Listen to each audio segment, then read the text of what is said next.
Hey, welcome everybody. I am Veedotme. Today is a special day. I don't normally do dedicated YouTube content, but today I kind of wanted to actually give that a try. And this is after doing things like the tier list, after doing a couple runs of quote unquote best build.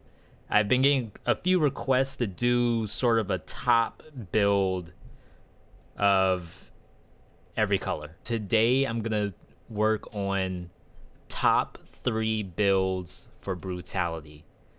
Those are honestly some of the most fun builds to actually use. I feel like Brutality itself is a pretty strong color. Brutality by itself is a pretty strong color. It's very good at keeping you alive, at killing enemies, and circumventing some of the mechanics of the game, like melees. It's really nice to be able to have that survivability combined with a set of gear that actually does a nice amount of damage. What really constitutes as a top 3 for me is ease of victory. And what I mean by that is how much effort do I need to take to win? How much error prevention is in the kit, so if I do make a mistake, I can recover from it easily. And how easy is it to get all the pieces together? So I'm also not going to be considering any kind of legendaries or curses in this setup. So the way how this is going to play out, we'll do one build at a time until we hit all 3. And once again, this is a V.me specific top 3 list. If you have a build that didn't make it into the top 3, or if you found that a certain piece of my build could be swapped out for something else, please let me know in the comments. Again, I always say it is not a matter of just using my build. The best builds in the game are what you come up with and what you're comfortable with. So without further ado, let's get started.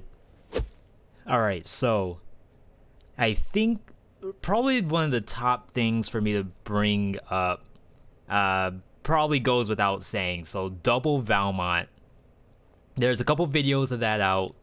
I still think it's pretty good even after being quote unquote nerfed. The nerf would be they took it off survival and they made it tactics. But there's still the brutality portion of it, and that's really all I care about. The tactics portion, it's fun. You play it kind of differently than you would with brutality, and that's fine. That's not to say that's bad, but and really what it boils down to is the fact that Valmont whips are melee weapons, so they apply melee mutations. Those range from frenzy, open wounds, the actual melee mutation, and everything else under the brutality tree. They break through shields. They break through the reflect from the thorny. They can hit monsters out of the sky. So not only is it a horizontal attack in front of you, it also is a wave, like a curve downward. So it kills bats, kills birds. If you're lucky, you can swipe a bomber out of the sky. I wouldn't try it all that much. Just do the dodge. And then normal elites, it hits everything. It hits hammers, slasher, knife thrower. That's probably one of my favorite parts about the Valmont, is that you're actually not having to chase after a lot of monsters. I know it's nice to get the crit, but in all honesty, you don't really have to. Especially when you're running the double Valmont both on the same button. For those who don't really understand why we do that, there's a couple videos on that already, but what it basically is that when you have it set on the same button for an item that has no combo to it, then the game tries to throw out the next attack as soon as it can. And with Valmont, it will actually start queuing up the second Valmont almost immediately after the first one comes out. So you end up with what appears to be a faster attack speed than using a single Valmont whip and spamming square. Now that's assuming that you actually get 2 hits out. When you only want to go for 1 hit, you do have to cancel the second one with a dodge roll, or jumping will also cancel it. So even in that case, it's really not that dangerous to use.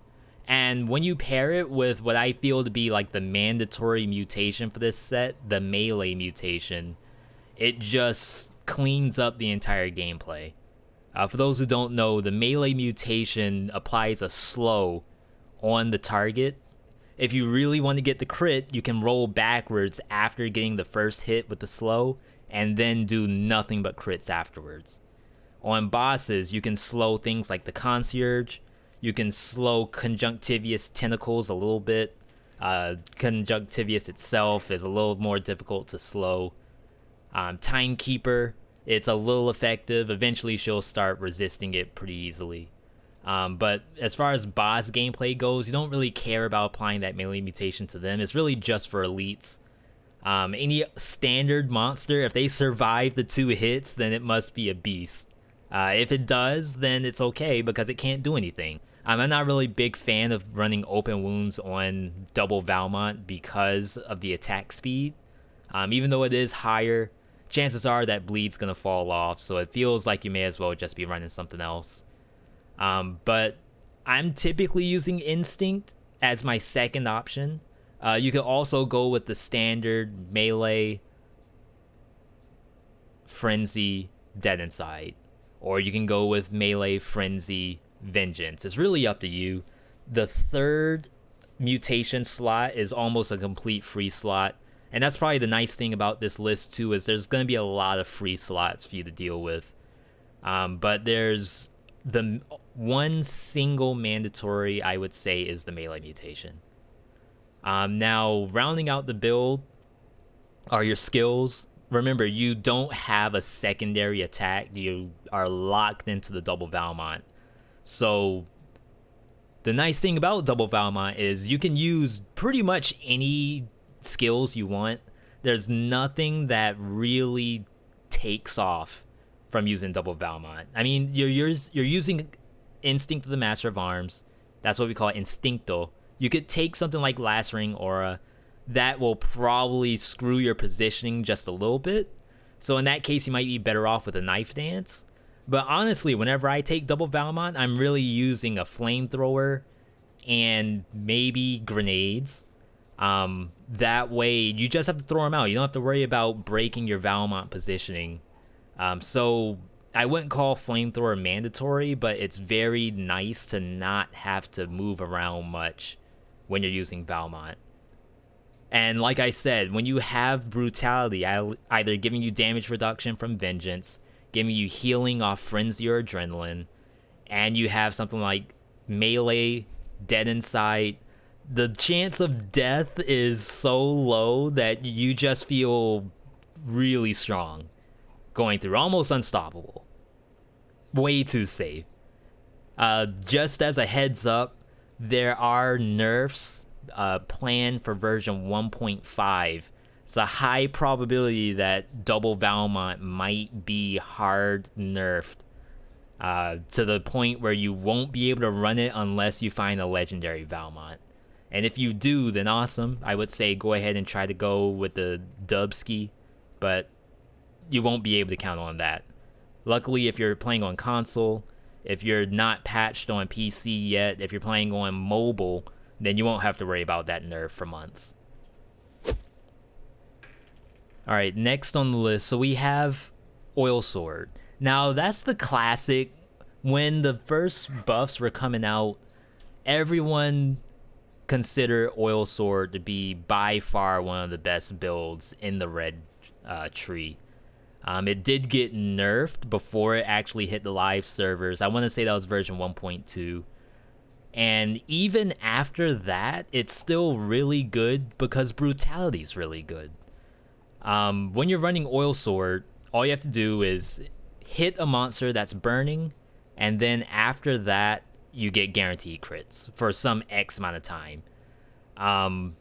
Guaranteed crits means you're probably running Instincto, probably one of the best mutations you can use in this set. But really, that's just 2 pieces of the puzzle.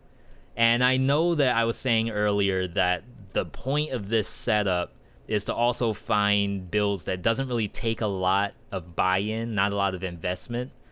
And this one it's kind of there, but really all it is oil sword, a fire source, and then something else. Doesn't really matter what it is. Once you get those 2, you run instinct, and then the world is yours. You can do honestly whatever you want. My favorite setup, after you get the Instincto, you could actually run Hunter's Instinct. I know that's a purple mutation. It's not going to scale very highly in your build, but all you need is just 1 or 2 points in tactics, and Hunter's Instinct takes off. I think at base value, it's something like 0.5 seconds of cooldown reduction per kill. That's going to be all of your skills.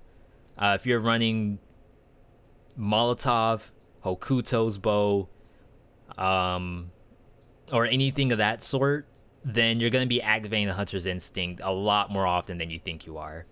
In a lot of cases, the oil sword setup, I'm not even using Brutality mutations. I'm literally going Hunter's Instinct first because that gives me more grenade usage. Let's say I'm using the fire grenade, knife dance. You could even go with Telluric Shock. That gives you the flame on the ground from your amulet. All of that stuff, if any of the monsters die from either the burn or the actual skill itself, activates your Hunter's Instinct, will reduce the cooldown. Probably one of the best use scenarios of that is Lacerating Aura. If you actually get a kill with the Lacerator on, it reduces its own cooldown. And it's red now. So that was another buff that he did for version 1.3. And again, that makes Brutality so strong. Anything that Lacerating Aura doesn't kill, you actually get the cooldown reduction off Instincto. So every single crit that you apply on the the oil sword actually gets cooldown reduction on the aura. And you just snowball straight through the map. The only thing that might give you pause is an elite, and that's really dependent on your skill setup. The oil sword, by itself, it's pretty good for the first couple biomes, but once you get like an elite hammer or an elite slasher, the oil sword is probably not going to be the thing that kills it. It's probably going to be your Lacerating Aura or your flamethrower or your fire grenade. Like a combination of all of that stuff will kill pretty much any monster in the game. For the bosses themselves, because you're running Instincto, being able to just sit on top of Timekeeper with the aura out, it's really, really strong. You can also pull in Vengeance. I know I was saying that I don't typically use a lot of melee mutations in this set, but Vengeance is pretty special when you're running Lacerating Aura. And that's because the aura itself will give your health back if you take a hit. And then the Vengeance is there to keep you alive if you do get hit. So getting hit in this setup is actually perfectly fine. Because if you do, you'll usually get all your health back if you're running Lacerating Aura. If you're not running Aura, if you're running something like the Knife Dance or something like Flamethrower, Fire Grenade, then you're probably not going to be using the Vengeance, and you could just as easily bring in Dead Inside or bring in Soldier Resistance, just something to have your health bar a little higher. If you don't want to use any of that, then you just go with something like Masochist. Again, that third mutation slot, borderline free. But the first 2, I would say Instincto, Hunter's Instinct, and then you just call it a day. One thing that's a little different from the Valmont whip is that you have a second slot when you're using Oil Sword. So one of the things that we actually did was Molotov. In this game, it's called the Fire Bottle. You can actually equip that on the same button. Again, we're assigning both things to square. You do have to actually swap the skills around. so that the Molotov is in the first weapon slot, and then the oil sword is in the second one. So every time you approach an enemy, you'll always throw the bottle first, and then you'll swipe them. And guaranteed, and 99% of the time, you're going to get the fiery oil sword. If you don't like running Molotov, just because it's not the most highly skilled weapon in the game, you could go with a shield.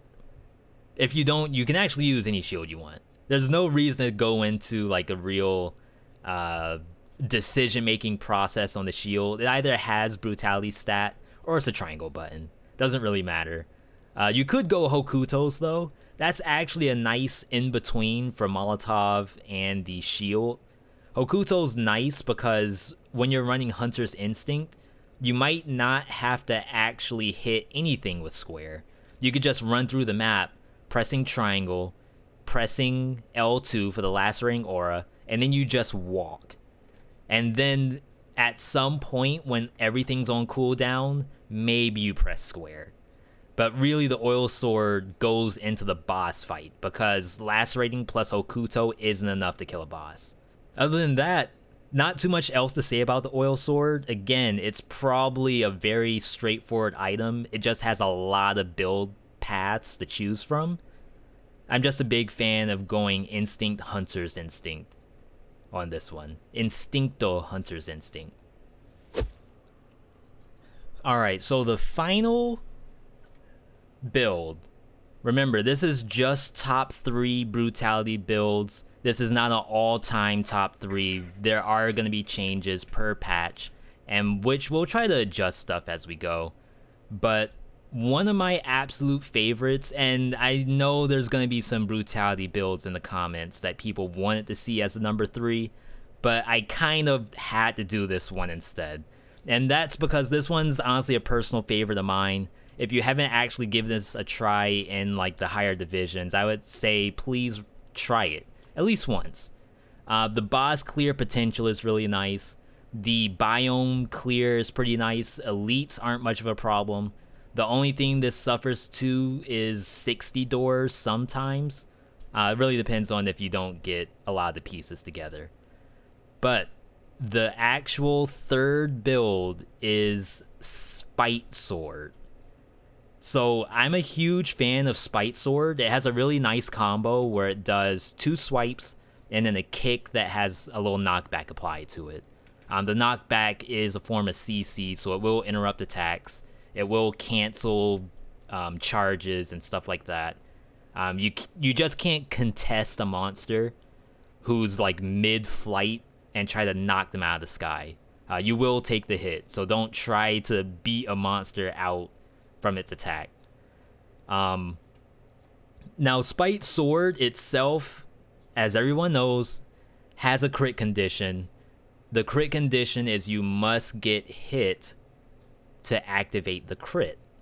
Now, getting hit in dead cells, usually not that good of a thing in 4BC+. 4BC+, every single hit you take is gonna give you a stack of melees.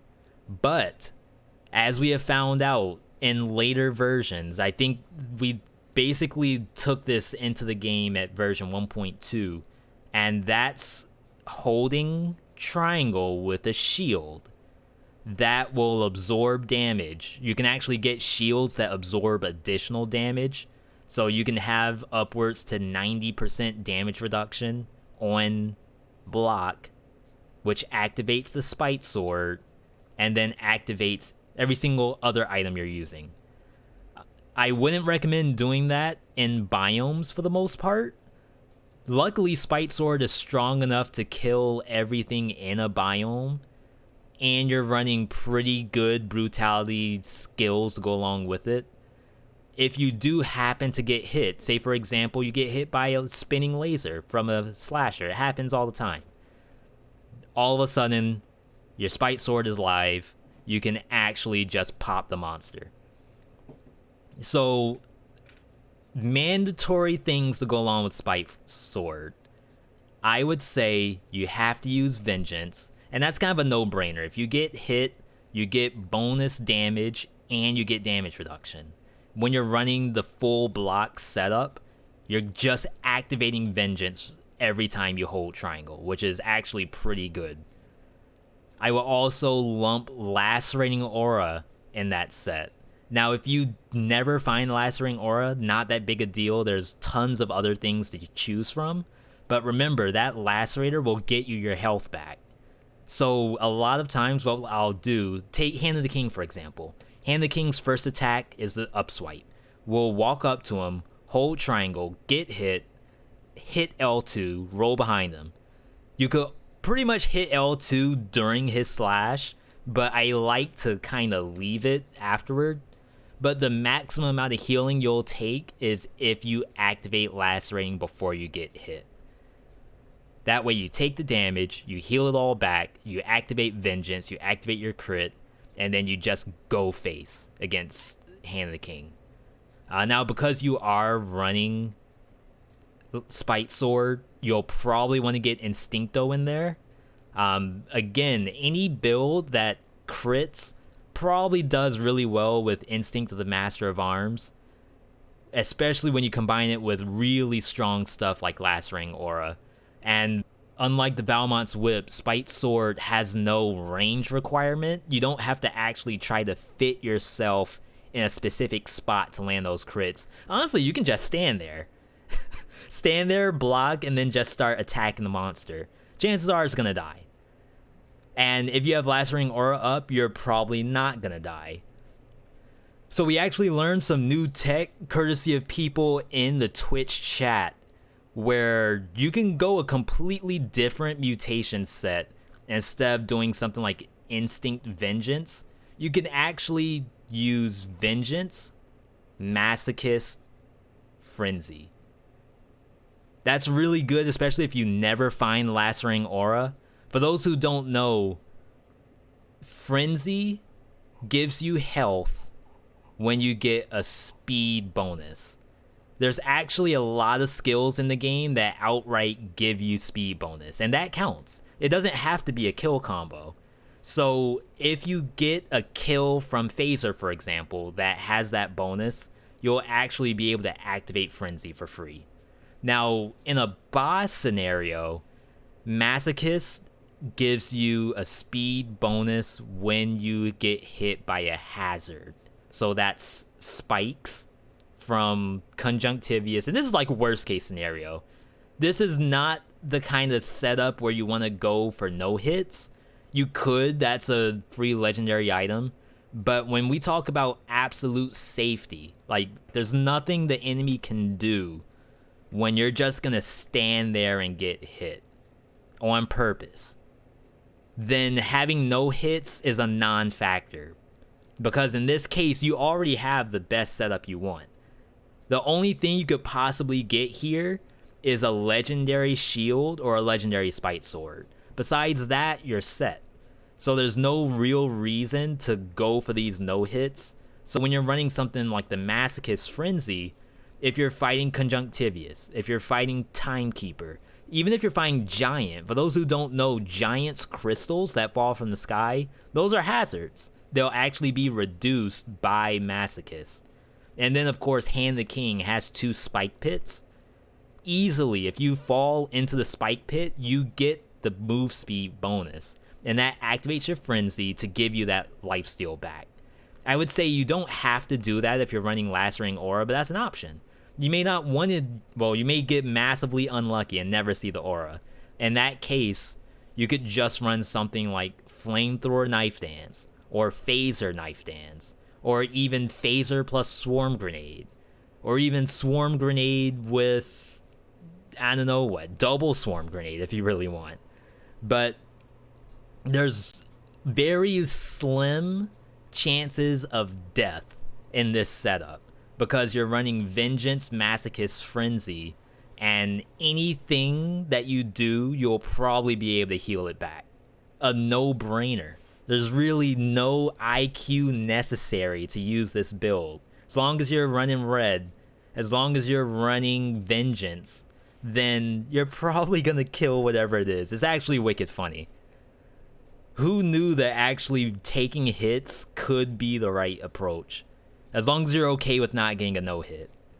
You just have to come to peace with that part, and then you end up with one of the most busted builds that I've ever seen. Alright, so that is it for the top 3 Brutality builds. Once we roll into the latest patches, then we'll probably be having to fiddle with this a little bit. If anyone didn't see the build that they've gotten, free clears with, please let me know in the comments. I'll try to reply to everyone. So these 3 items are definitely some of the ones that I've gotten wins with. Again, the best builds are the ones that you're the most comfortable with, not my builds. But if you want to give these a try, if you end up getting a win from this, if you get a loss from this, then definitely thank you for giving it a try and give me feedback. Other than that, thanks for viewing, and I will see you all later.